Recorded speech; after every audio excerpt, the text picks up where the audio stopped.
So in Hinduism, as you heard till now, there is one divinity which is all-pervasive. There's one divinity which is all-pervasive, one non-dual. In fact, there is nothing else except that divinity, nothing else except Brahman. Swami Vivekananda said, we Hindus worship a transcendent, immanent God. A God who is beyond time, space and creation, beyond everything. But also a God who is in and through everything. It is the same God, the same existence, consciousness, bliss, which is appearing as everything. Didn't we just say the whole universe is an appearance in consciousness? So whatever appears in consciousness is pervaded through and through by that one consciousness. This, the whole here, everywhere, that same divinity, we would expect it to be right there. Because there should be nothing else except that one divinity. Now this insight from the Upanishads, the Hindus have taken and transformed into a wonderful technology of worshipping God, which is by invoking the divine presence. You can invoke it in images.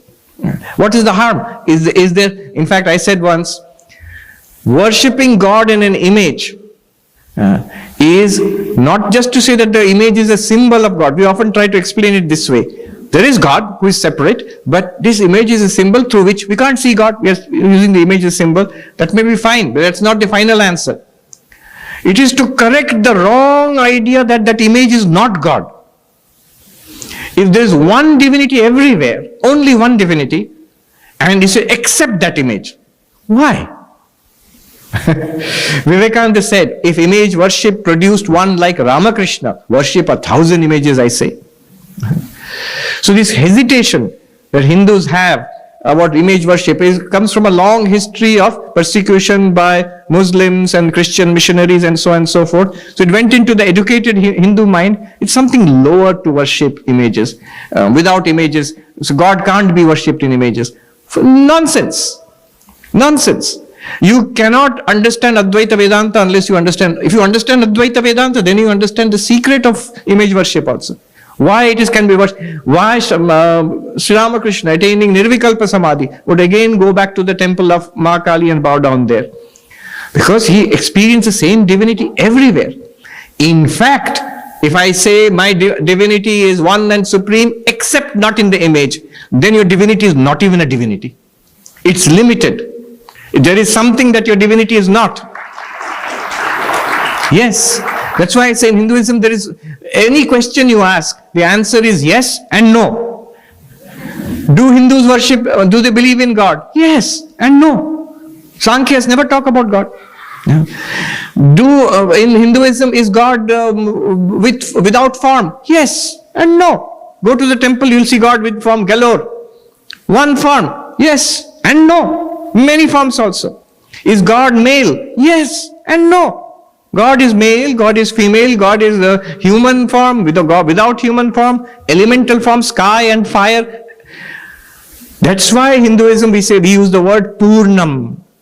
If you say God is formless and not with form, your idea of God is not Purnam. It's not complete, it's incomplete. What you're saying is not wrong, but it's incomplete.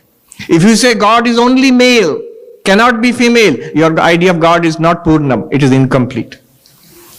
If you say God can be worshipped only in a symbol, not in the, say, image of human or a non-human animal also even, then I'll say your idea of God is incomplete. It's not Purnam.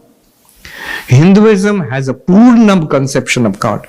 A complete, all-encompassing. If you don't like it in this way, there is that way. If you don't like that way, there is that way. 1,000 different doors are open to you.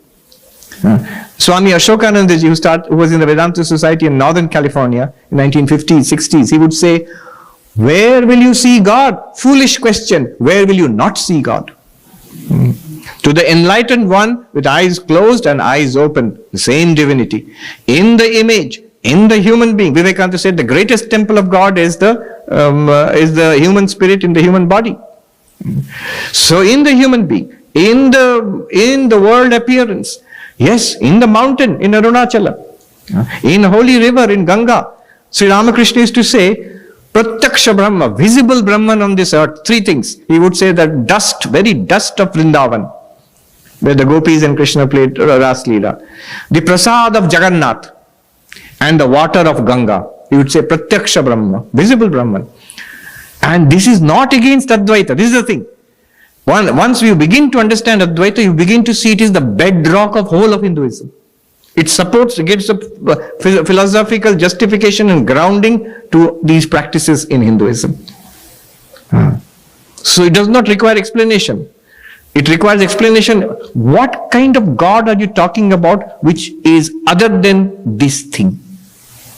So your God is infinite minus bottle. Why? What kind of God are you thinking about? That cannot be God.